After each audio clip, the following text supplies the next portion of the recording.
ममता बनर्जी कमज़ोर महसूस कर रही हैं, अलग थलग पड़ गई महसूस कर रही हैं, अशक्त महसूस कर रही हैं। तो जब आदमी अशक्त होता है तब वो जो है जिस तरह का हमला करता है वो काम ममता बनर्जी कर रही हैं।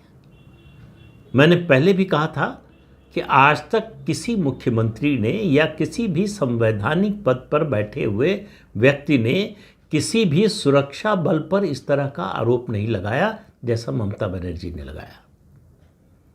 तो योगी आदित्यनाथ ने कहा क्या? उन्होंने कहा कि दंगाइयों के बारे में कहा कि दंगाइयों का जवाब एक ही है, डंडा। डंडा शब्द को आप लिटरली शाब्दिक अर्थों में मत लीजिए।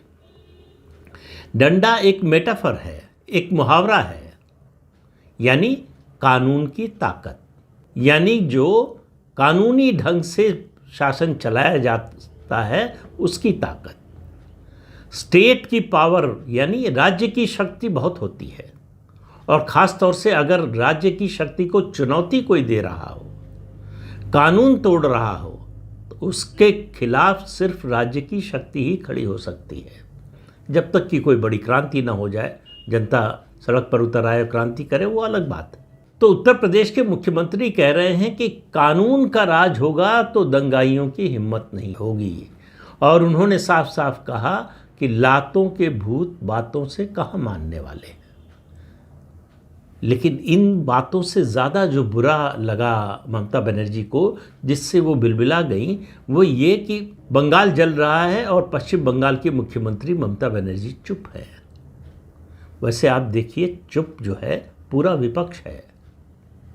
आपने किसी एक भी नेता का बयान सुना कि पश्चिम बंगाल में जो कुछ हो रहा है वो ठीक नहीं हो रहा है, वो नहीं होना चाहिए, या राज्य सरकार जो है कानून व्यवस्था को कायम रखने में नाकाम रही है, अक्षम साबित हो रही है?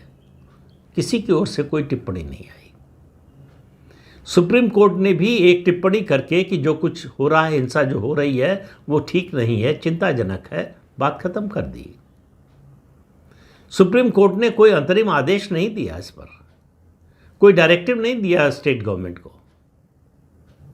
सुप्रीम कोर्ट आजकल बहुत बड़े बड़े कमाल कर रहा है, नई नई परंपराएं स्थापित कर रहा है, ऐसे काम कर रहा है जो संविधान प्रदत्त जो उसको अधिकार है न्यायपालिका को, जो उसके पास नहीं है, उनका भी इस्तेमाल कर रहा है। लेकिन वो मुद्दा अलग है।